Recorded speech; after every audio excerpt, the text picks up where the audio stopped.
Hello, everyone, and welcome back. I am onward in my ever-on assault of doing my damnedest to try to put together these kits because I like them, and it makes me feel good.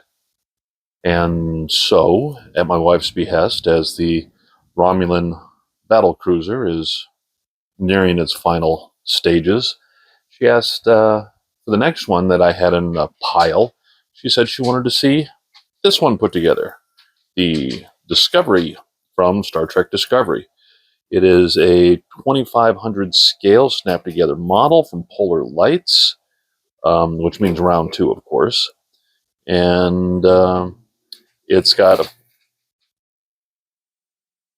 all the Aztecing decals. So this will be pretty much a straightforward. I plan on, let me see here, doing a light gold around everything here, bronzing this and this. And basically where you see the bronze at, I'm just going to bronze it up there, and everything else is going to be like I'm going to take gold. Let me see, what did I do with the gold? Well, I purchased some. I've been trying to do stuff. Anyways, yes, I plan on taking the gold and the bronze and doing that up proper. Oh, there's the weapon bronze, and there's the gold. Haha. So I'll be using Army Painter's weapon bronze for the bronze part, and Vallejo's gold. Although I'm going to try to figure out some way to just take the brightness out of it. I'll mess around some. I'll let you know what I figure out. But yeah, that's what I'm going to do. I've already. Let me see here. Let me get this out. I have already taken the parts out and washed them. And so now, next stage is going to be taking the still wool to them and roughing them up like that owed me money. And I'll rough them up some. And after that, it's going to come. I'm not going to light this one either.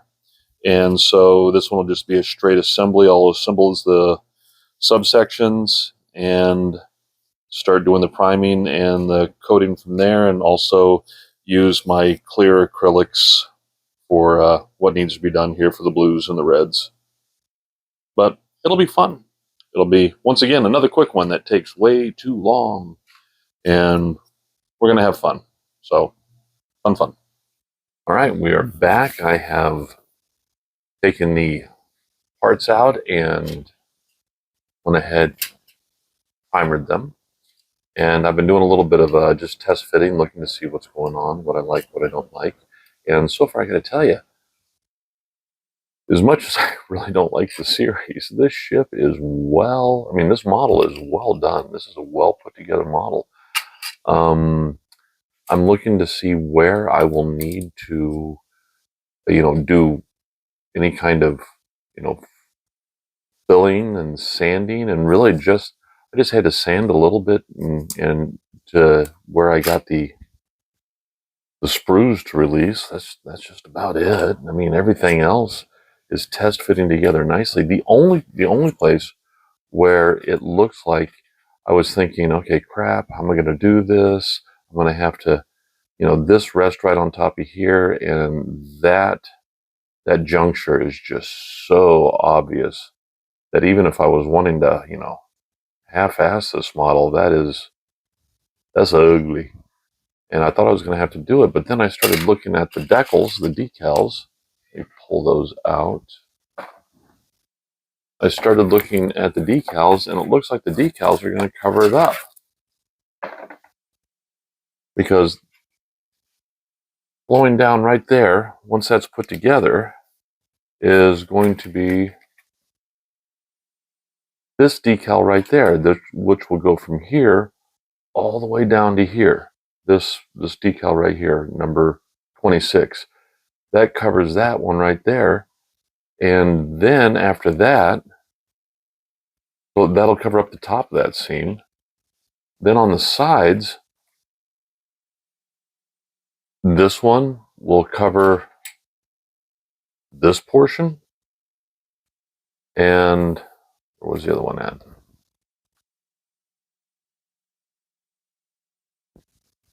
These ones right there will cover that portion. So, I mean, it's like a fresh paint job on a used car lot. You know it's hiding something, but it looks good. So that's what I'm going to be doing, is I'm going to be putting it. Now, I was also looking at the box art and what we need to do for the paint job. And, okay, this section here, which is this and the bottom part of that dome, that's going to be coppered on, that's the bottom, that's the top.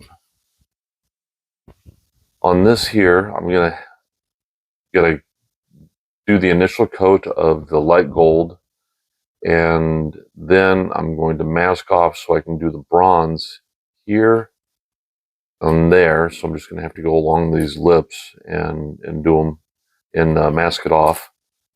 Goes across here and also down on the edge in there. And but for down here, right along the edge there, it needs to be silver. And a lot of that is covered in the decals. So, I mean, I'm going to silver it, but it's already going to be deckled over. We shouldn't really have to worry about it.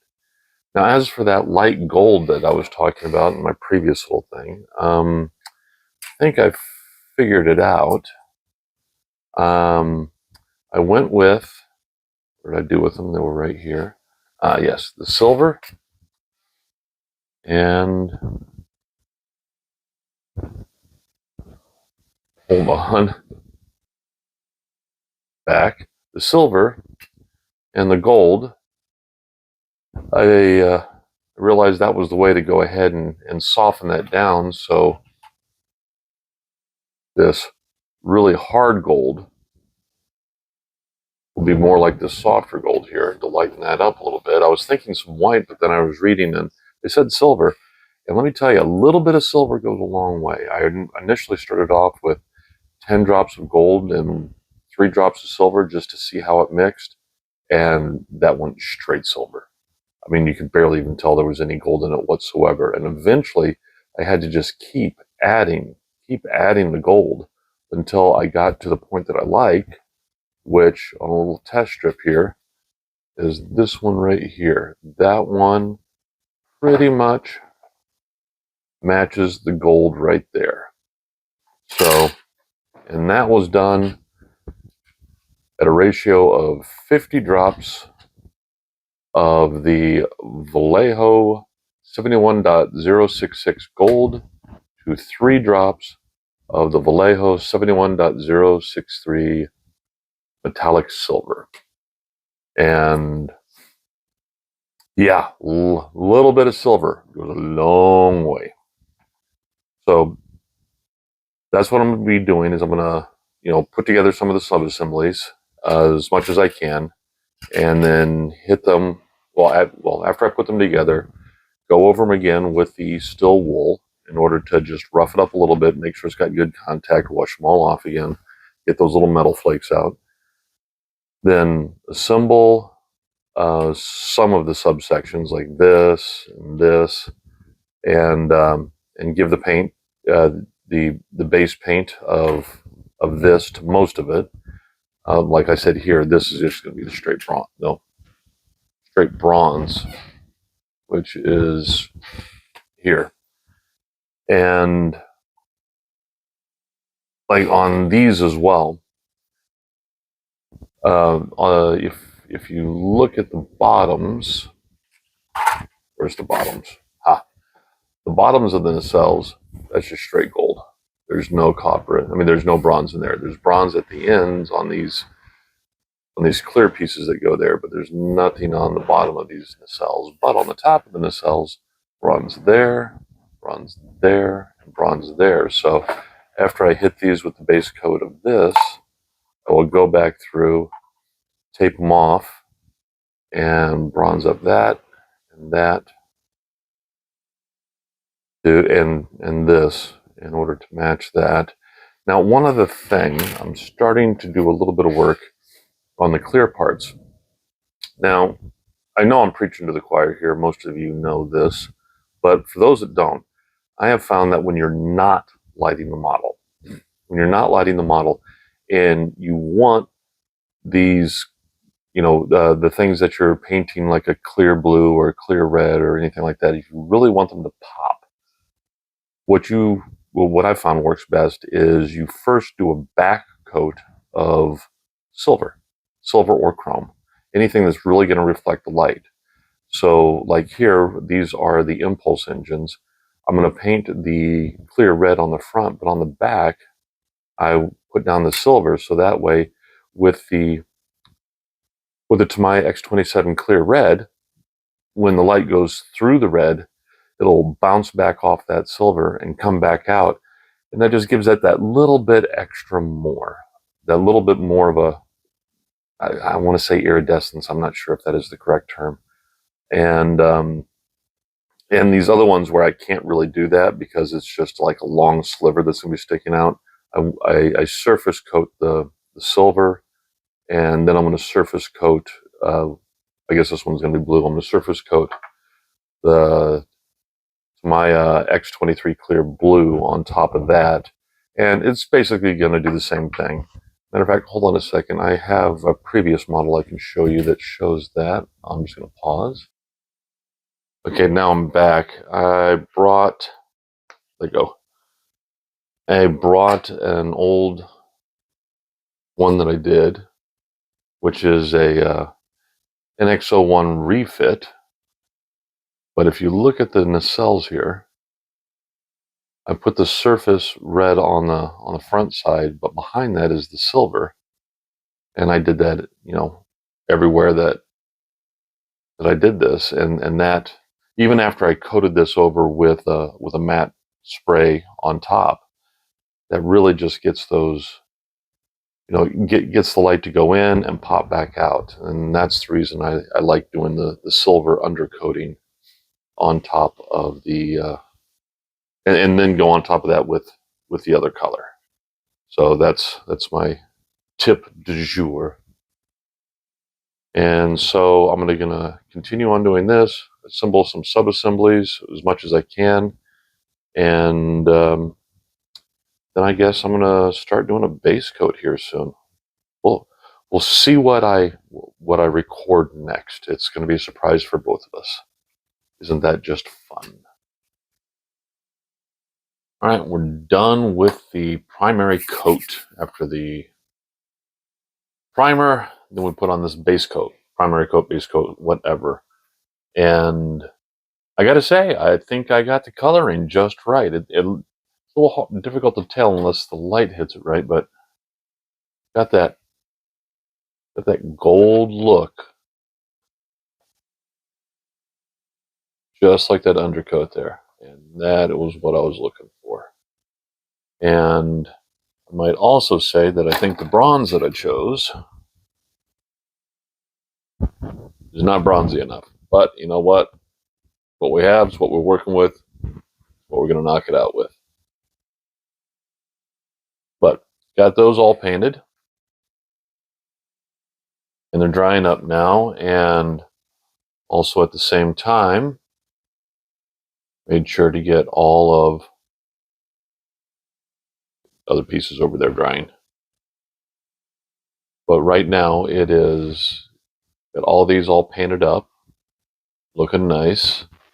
The back coat of silver on them, on each of them, so that it really reflects that light once it goes through. The light will go through the color, reflect back off, and come back through. So it gives it that little extra depth when you're looking at it.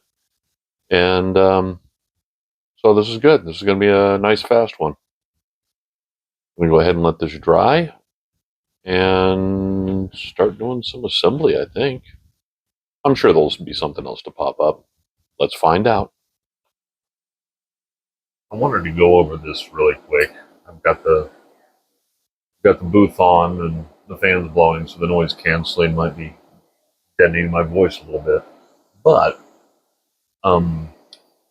I've been doing, I masked off, which by the way irritates me. I masked off these nacelle tops in order to bronze those sections there,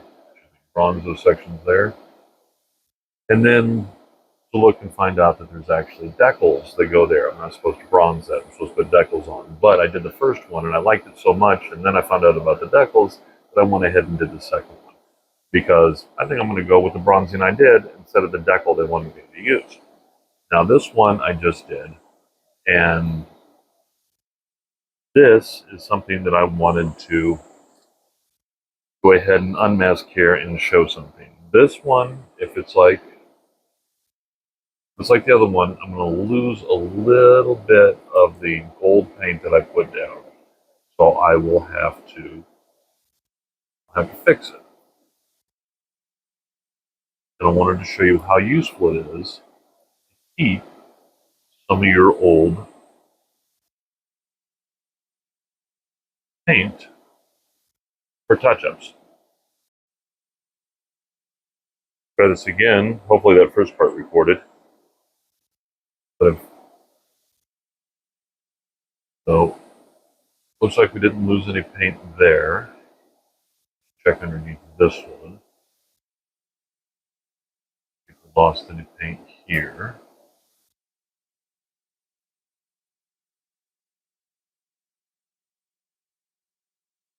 Where I lost it on the last one.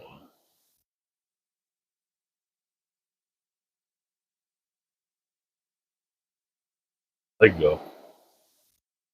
Let go. We've got better things to do today. Waste my time. So here we go. Oops, now I just lost one, like a little bit of the top coat there.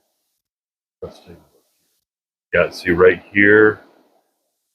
See right there on the edge, we lost some paint. So we'll have to touch that up with the brush. Now, touching up with the brush does not look as good as spray painting it on. But as airbrushing it on. But for little bitty areas like that, we should be able to hide where we did it. So we're just looking right there. We need to touch up. All right, so we grab our tiniest little brush. I got an 05 here. And let's see. Take a little bit. Just right there. Just enough to touch. But we're missing that little bit of paint. We don't want to go slathering it because then it really stands out.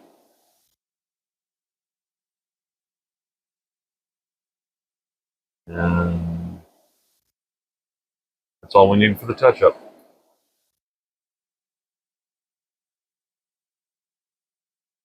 And that's the reason you keep your paint around. Enough said.